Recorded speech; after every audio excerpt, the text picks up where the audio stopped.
Sedamant istor ur bugel en eunan, pour balumik tolet war an trez, hag ur vignoniez a chincho au buet da vikan.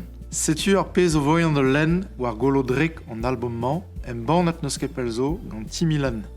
Un istor vrao gant tresadennou kaer, lakadin brezonnak gant tifen merian, a reizat gant Yann Philippe Dupuis, plijout a raio d'ar vugale, zur a neke marteze.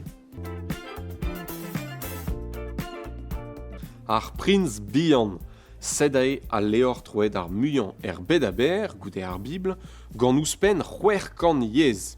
Skrivet e oabet gant Antoine de Saint-Exupéry, pa oa o chom en New York, goude ar zao brezel 1900 Em bannet oabet al leor e 1903 a daougen, e galek hag e saoznek war an dro.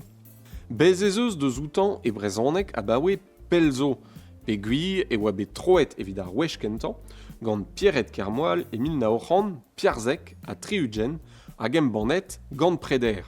Ad em bannet ebet pider gwech var l'er gant preder a tau, hag emañ an ti em ban aber o paouez ad em ban anean e mis gweret a ouvil piar ar nugen gant dour livadurioù Antoine de Saint-Exupéry enan.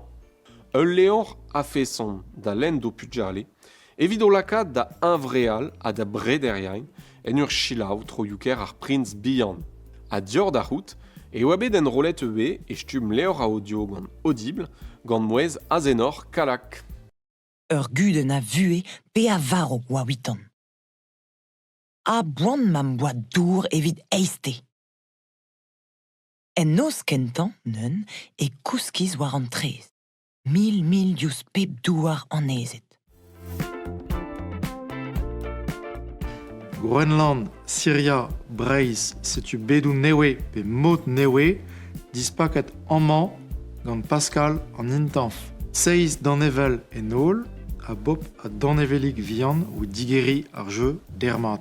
Brezonek brau, a frombou bopsort e wit a lenerian, evel gant ar vech kenta, un istor direnkus a fromus, a c'hoarvez e barse randi in raon.